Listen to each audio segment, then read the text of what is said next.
ये जो छात्र ये देश के भविष्य होते हैं, लेकिन शिक्षक अगर छात्र देश के भविष्य होते हैं, आज जो यहाँ पर सड़कों में भारी शिक्षक जो उपस्थित हुए, मैं मानता हूँ शिक्षक देश के वर्तमान होते हैं, तो देश के वर्तमान के साथ अगर खिलवाड़ होगा तो देश का भविष्य क्या सुरक्षित रहेगा।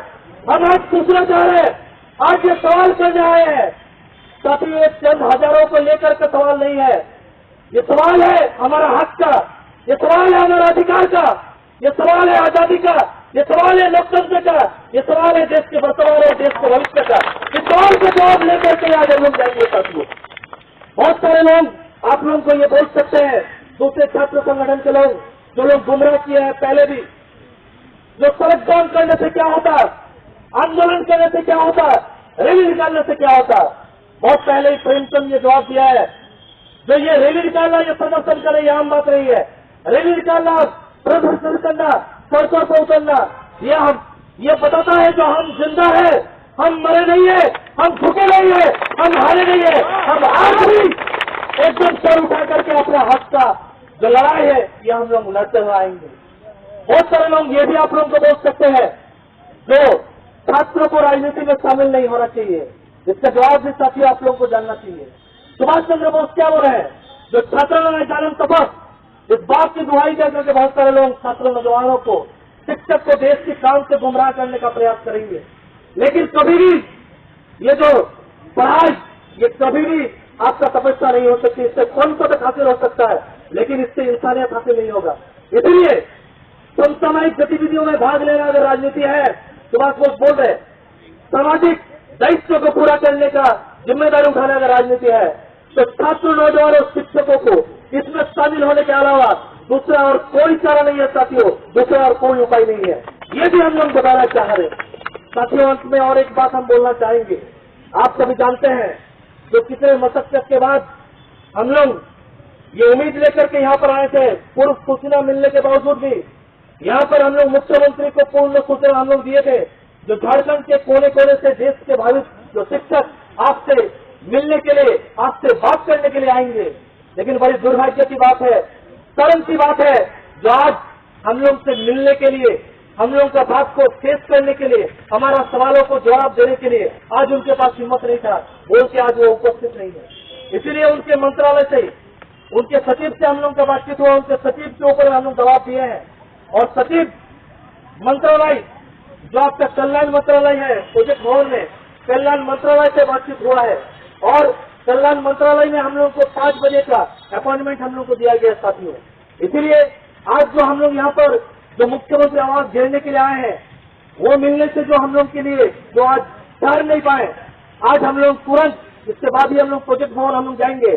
प्रोजेक्ट भवन से कल्याण मंत्रालय से हम लोग बात करेंगे, और बात करने के बाद हम लोग ये उनको बताएंगे जो जब तक हम लोग का मांग पूरा नहीं हुआ, क्योंकि ये छात्र लोग नहीं आए हैं, ये छात्रों को बनाने वाला शिक्षक लोग आए हैं। हम ये बताएंगे जो शिक्षक की गोद में ही ध्वंस और निर्माण दोनों होता है। शिक्षक ध्वंस भी कर सकते हैं और अगर चाहे तो निर्माण भी कर सकते हैं, और ध्वंस भी एक प्रकार का निर्माण ही है। ये सरकार को हम बता देना चाह रहे हैं। आज हम लोग सरकार के पास जाएंगे, हम लोग मंत्रालय के पास जाएंगे, मंत्रालय से पहले हम लोग निवेदन करेंगे, हम लोग बातचीत करेंगे। अगर इसका समाधान अगर हो गया तो ठीक बात है, लेकिन समाधान अगर नहीं हुआ तो आने वाले समय में आज का जो हड़ताल है, आज का जो आंदोलन है, ये इतिहास के स्वर्ण अक्षरों में लिखा जाएगा। और ये खत्म नहीं है, ये शुरुआत है। आज हम लोग आंदोलन का आगाज कर रहे हैं, और ये जो आंदोलन जो शुरुआत हुआ है, ये पूरे झारखंड के कोने कोने तक तब तक हम लोग फैलाते रहेंगे, जब तक कि हम लोगों का जो मांग ये हासिल नहीं होती है। इसलिए आप लोगों से आग्रह है साथियों, अभी कुछ साथी लोग गए हैं बस को, और जो हमारा गाड़ी है उसको बुलाने के लिए, उसी में बैठ करके हम लोग प्रोजेक्ट भवन जाएंगे, रास्ता में भोजन करेंगे, प्रोजेक्ट भवन में मंत्रालय के साथ हम लोग बात करेंगे, और बातचीत के बाद क्या वो लोग रिप्लाई देते हैं हम लोग ये रिक्वेस्ट भी करेंगे, जो जब तक आप लोग ठीक नहीं किए हैं, आप लोग खुद अपने स्तर पर आप लोग बातचीत कीजिए। आप लोग देखिए, जो नेता मंत्री का पेमेंट आप लोग बढ़ा सकते हैं, और सारे जिसका पेमेंट नहीं भी बढ़ना चाहिए उसका पेमेंट आप लोग बढ़ा सकते हैं। लेकिन ये जो बात है, एक जन कल्याणकारी राष्ट्र में हम लोग रहते हैं, ये कोई भीख की बात नहीं है, ये हमारा हक की बात है, हमारा अधिकार की बात है, क्योंकि हम कहते हैं एक जन कल्याणकारी राष्ट्र में शिक्षा देने का फर्ज है सरकार का। प्रेमचंद क्या बोले थे, जो आजादी के बाद हम लोग ऐसा एक देश बनाएंगे, ऐसा एक समाज बनाएंगे, प्रेमचंद खुद बोले थे। यूनिवर्सिटी मस्जिद का दरवाजा मैं सबके लिए खुली रखना चाहता हूँ। सारा खर्च गवर्नमेंट पे पड़ना चाहिए। इस मुल्क को फौज से, पुलिस से कहीं ज्यादा जरूरी है तालीम की, क्योंकि तालीम अगर नहीं होगा, शिक्षा अगर नहीं होगा, तो देश की सुरक्षा की पुलिस, ये मिलिट्री ये देश को सुरक्षित नहीं कर सकती है। देश को सुरक्षित करेंगे देश के युवा वर्ग, लेकिन आज जो लोग देश को सुरक्षा प्रदान करेंगे, आज शिक्षा से उन्हीं लोगों को वंचित किया जा रहा। हम ये चुप बैठने वाले नहीं है। इसलिए साथियों, आज एआईडीएसओ जो क्रांतिकारी छात्र संगठन है, पूरे देश में ये आंदोलन को संचालित कर रही है, पूरे देश में छात्र लोगों को ये आंदोलित कर रही है, ये बोलबम के लिए विभिन्न शिक्षा मुद्दों को लेकर के हमारा आंदोलन चल रहा है। इसीलिए इस आंदोलन को और तीव्र से तीव्रतर बनाने के लिए और इसको आगे ले जाने के लिए आपसे हमारा विनम्र निवेदन है, आज आप लोग जितना कष्ट करके आए हैं, ये खाली ये मत समझिए जो ये आपका खाली कुछ हजारों का मांग है, ये मत सोचिए आप लोग।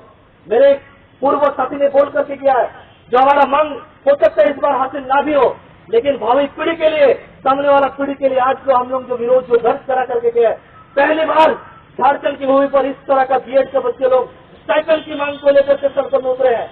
ये इतिहास दर्ज करके जो हम लोग गया है दर्ज करा करके, सरकार भी डरेगी जो अगले बार से ये जो कुछ 400-500 लोग जो आए थे अगले बार, लेकिन ये लोग चुप बैठने वाले नहीं है, ये मल्टीप्लाई होगा और 500, 5000 और उससे और भी बढ़ेगा। इसीलिए साथियों, इसमें मायूस होने वाली भी कोई बात नहीं है और हम अपने आंदोलन को और आगे से आगे हम लोग बढ़ाएंगे। एक बात मैं और कहना चाहूंगा साथियों, बहुत सारे लोग एक सवाल उठाए थे जब हमारे साथी लोग कुछ बीएड कॉलेज में गए थे, जो सही मायने में नहीं चाहते हैं जो ये छात्रवृत्ति बच्चे लोगों को मिले, क्योंकि वही लोग का सरकार है, वही लोग का एमएलए है और केंद्र में वही लोग का एमपी है। एक फोन घुमाने से उन लोगों का हो जाएगा, लेकिन एआईडीएसओ एमएलए का ताकत नहीं है, एमपी का ताकत नहीं है, ताकत है विचार का, ताकत है आदर्श का और ताकत है आप लोगों का। यही ताकत के बदौलत एआईडीएसओ पूरा देश भर में आंदोलन करेंगे। ये वही छात्र संगठन है जिस छात्र संगठन के एक सभा में संबोधित की थी भगत सिंह, खुद भगत सिंह की एक अपनी बहन बीबी अमर कौर। आजादी के बाद भी बीबी अमर कौर जीवित थी। बीबी अमर कौर का एक बेटा था, बीबी अमर कौर का सपना था जो मेरा बेटा, मेरा भाई भगत सिंह, सुखदेव, राजगुरु जैसे देश के लिए मैंने खुशी खुशी हंसते हंसते देश के लिए फांसी पर चढ़े। भगत सिंह की बहन बीबी अमर कौर समझ गई थी जो ये जो देश को आजादी मिली, गोरे लोग चले जाने के बावजूद काले लोग हमारा देश में कब्जा करके गए। ये मात्र खाली राजनीतिक आजादी है, लेकिन सही मायने में हमारा आजादी नहीं मिली। इसीलिए भगत सिंह की बहन का सपना था, जो एक उनके भाई का जो सपना था, भगत सिंह खुद बोले थे मेरा संग्राम तब तक चलता रहेगा जब तक आदमी के द्वारा आदमी का शोषण चलता रहेगा। ये आदमी का शोषण को खत्म करने के लिए छात्र संगठन जन्म हुआ साथियों। इसी छात्र संगठन का एक सभा हो रहा था दिल्ली में, हम लोग बुलाए थे भगत सिंह की बहन खुद बीबी अमर कौर को। बीबी अमर कौर आई थी हमारे सभा में और हमारे सभा में संबोधित करके भगत सिंह की बहन बोली थी जो मेरा सपना था, जो मेरा भाई की तरह मेरा बेटा भी देश के लिए कुर्बान हो जाए, आजादी, नई आजादी के लिए जैसे लड़ाई करे। लेकिन दुख की बात है ऐसा वो नहीं कर पाए। लेकिन यही एआईडीएसओ के जो छात्र लोग हैं, इन लोगों के चेहरे पर, इन लोगों की आंख पर वो भगत सिंह का सपना में देखती हूँ। इसलिए सभा से मैं ऐलान करती हूँ, मेरे मौत के बाद अंतिम संस्कार के रूप में मेरा बेटा नहीं, एआईडीएसओ का कोई सदस्य ही मेरा अंतिम संस्कार करे, और हुआ भी साथियों ऐसे ही। इसलिए मेरा बात नहीं है, भगत सिंह के बहन को सर्टिफाइड करके गई है, जो यही एक बात का संगठन है जो आजादी आंदोलन के, जो बिरसा मुंडा के, जो सिद्धू कानू के, जो तिलकाबाजी के, जो भगत सिंह के, चंद्रशेखर, तमाम क्रांतिकारी के विचारों को लेकर के चल रही है और उनके सपने को पूरा करने का प्रयास कर रही है। और थोड़ा सा हम लोग आप लोगों से समय लेंगे, अभी हम लोग तुरंत प्रोजेक्ट भवन में हम लोग चलेंगे और वहां पर हम लोग देखते हैं सिचुएशन क्या होता, और एक जनरल मीटिंग करने के बाद अगर हम लोग का मांग हासिल हो गया तो ठीक है, अगर हासिल नहीं हो, हासिल उनके सुझाव के आधार पर जनरल मीटिंग के बाद हम लोग तय करेंगे तो आगे का रणनीति हम लोग का क्या होगा। आप सभी का बहुत बहुत धन्यवाद। अभी बस आने के बाद ही हम लोग प्रस्थान करेंगे। जिंदाबाद, एआईडीएसओ जिंदाबाद।